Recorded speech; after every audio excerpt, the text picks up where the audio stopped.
2007-8 సంవత్సరంలో doctor YS Rajasekhara Reddy గారు ఉమ్మడి ఆంధ్రప్రదేశ్కు ముఖ్యమంత్రిగా ఉన్నప్పుడు ప్రారంభించిన ప్రాణహిత చేవెళ్ల ప్రాజెక్టు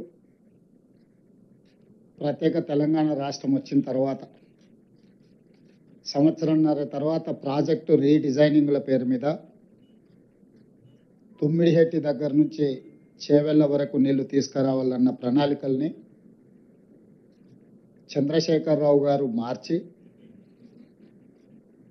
మేడిగడ్డ, అన్నారం, సుందిళ్ళ ప్రాంతాలలో బ్యారేజీలు నిర్మించి తద్వారా శ్రీపాద ఎల్లంపల్లిలో నీళ్లు ఎత్తిపోసి అక్కడ నుంచి తెలంగాణ ప్రాంతంలో సాగునీటి వసతులు కల్పిస్తా అని చెప్పి ఈ ప్రాజెక్టు నిర్మాణం చేపట్టడం జరిగింది. 2015-16లో మొదలుపెట్టిన ఈ పనులు 2018-19లో పూర్తి చేసి ప్రజలకు అందుబాటులోకి తీసుకొచ్చినని చెప్పి ఆనాటి ప్రభుత్వం చంద్రశేఖరరావు గారు చెప్పడం జరిగింది.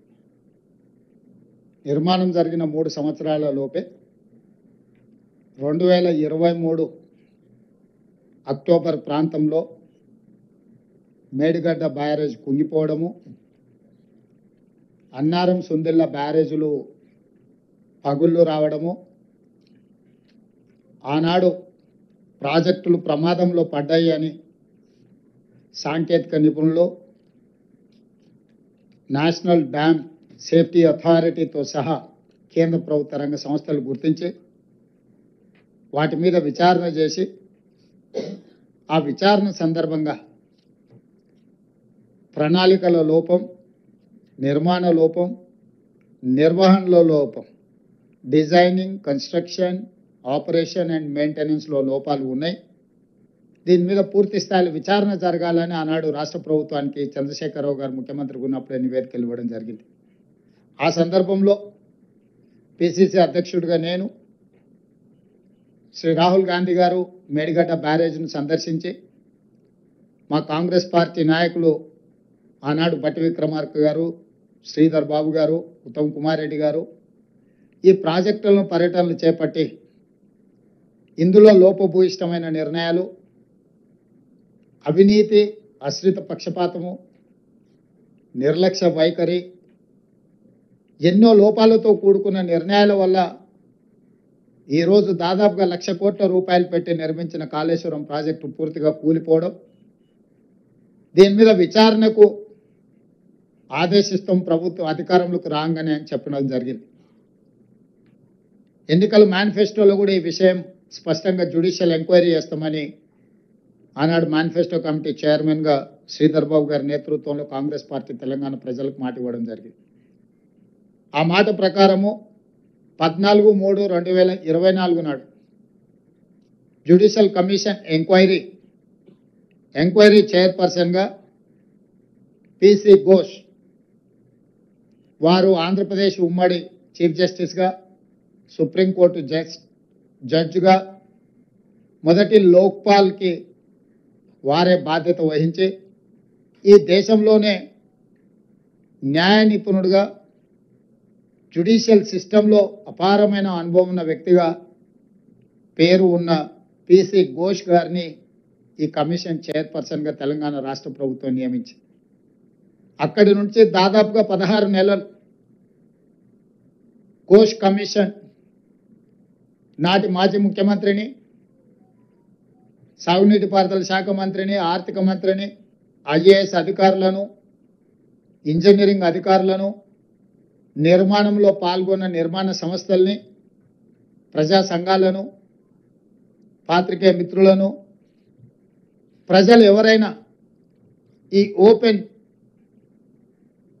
విచారణకి ఎవరైనా వచ్చి తమ అభిప్రాయాన్ని చెప్పొచ్చని అందరి నుంచి సమాచారాన్ని సేకరించిన సమాచారం ప్రకారం చంద్రశేఖరరావు గారిని, హరీష్ రావు గారిని, ఈటెల రాజేందర్ గారిని నోటీస్ ఇచ్చి పిలవడం ద్వారా వారిని ప్రశ్నించి వారి ప్రశ్నలకు వాళ్ళు వివరణ ఇచ్చుకోవడానికి, వాళ్ళు తీసుకున్న నిర్ణయాలకు గల కారణాలను, వారు అందించిన సమాచారాన్ని అన్నిటిని కూడా వారు విశ్లేషించడం జరిగింది. విశ్లేషించిన తర్వాత 16 నెలల తర్వాత మొన్న 31 తారీఖు నాడు 665 పేజీల సుదీర్ఘమైన నివేదికను తెలంగాణ రాష్ట్ర ప్రభుత్వానికి పిసి ఘోష్ కమిషన్ అందించడం జరిగింది.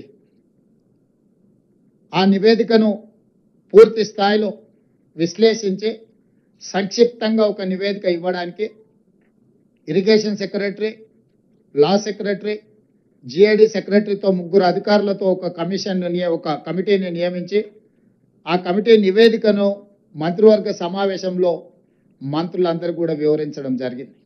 ఇదే కాకుండా 665 పేజీల కమిషన్ నివేదికను ఈరోజు మంత్రివర్గంలో ప్రవేశపెట్టి దాన్ని మంత్రివర్గ ఆమోదం కూడా చేయడం జరిగింది.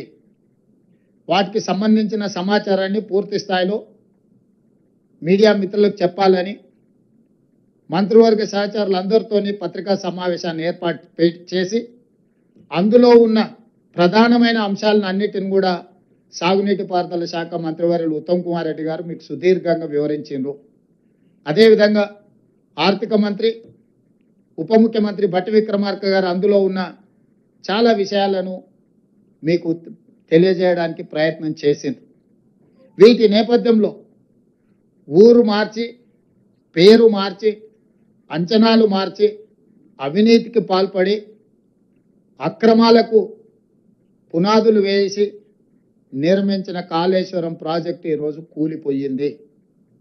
స్పష్టంగా కమిషన్ ఇందులో ఈ వివరాలన్నిటిని పొందుపరిచింది. దానికి సంబంధించిన ప్రజాప్రతినిధులు, ఐఏఎస్ అధికారులు, ఇంజనీరింగ్ నిపుణులు, నిర్మాణ సంస్థలకు సంబంధించి పూర్తి వివరాలను విశ్లేషణాత్మకంగా వారు రిపోర్ట్ ఇవ్వడం జరిగింది. ఈ నివేదికను ఈరోజు మంత్రివర్గంలో ఆమోదించడమే కాకుండా రాబోయే రోజుల్లో శాసనసభలో ప్రవేశపెట్టి అన్ని రాజకీయ పక్షాలకు వారి అభిప్రాయాన్ని చెప్పే అవకాశం కల్పించి including leader of opposition the then chief minister Chandrashekhar Rao garu, ఆనాటి సాగునీటి పారుదల మంత్రులు, ఇతర మంత్రులందరూ కూడా ఆనాడు మంత్రివర్గంలో ఉన్న వాళ్ళందరూ కూడా వాళ్ళ అభిప్రాయాలు చెప్పడమే కాకుండా చట్టసభలలో, శాసనసభలో కావచ్చు, శాసన మండలిలో కావచ్చు ప్రజాప్రతినిధులు స్పష్టంగా ఈ నివేదిక పట్ల ఒక అవగాహన తెచ్చుకోవడమే కాకుండా వాళ్ళ అభిప్రాయాలను స్వేచ్ఛగా చెప్పడానికి అవకాశం కల్పించాలని ఈరోజు మంత్రివర్గ సమావేశంలో మేము నిర్ణయం తీసుకున్నాం.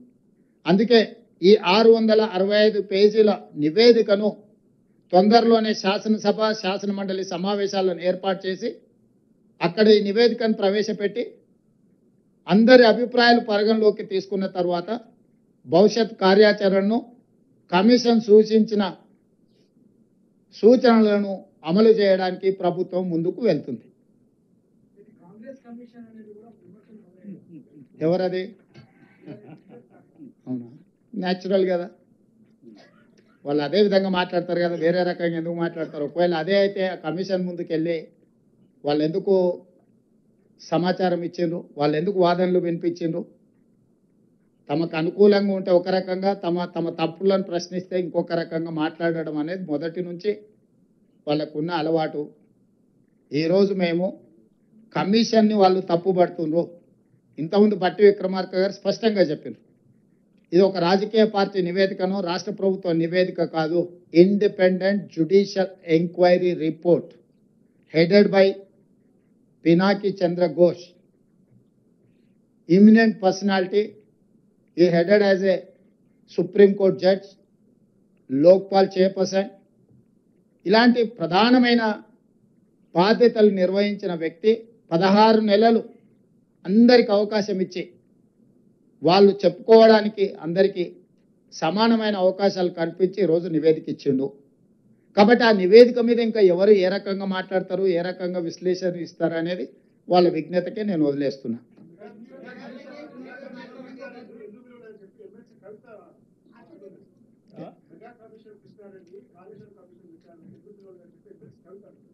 మరి వాళ్ళ ఫాదర్ని అడగాలి. ఎందుకనంటే ఎవరికి ఏం మంచి పెట్టిండో వాళ్ళ ఫాదర్కి తెలుసు కదా.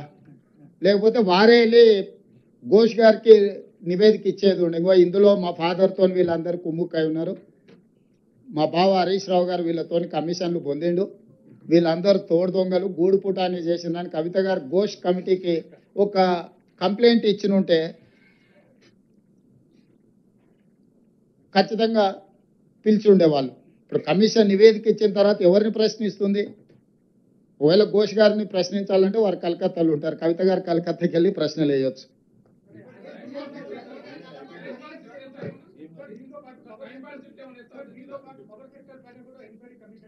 ఉన్నది ఈ రోజు. ఇప్పుడు రాహుల్ దీనికి కన్ఫైన్ అవుదాం.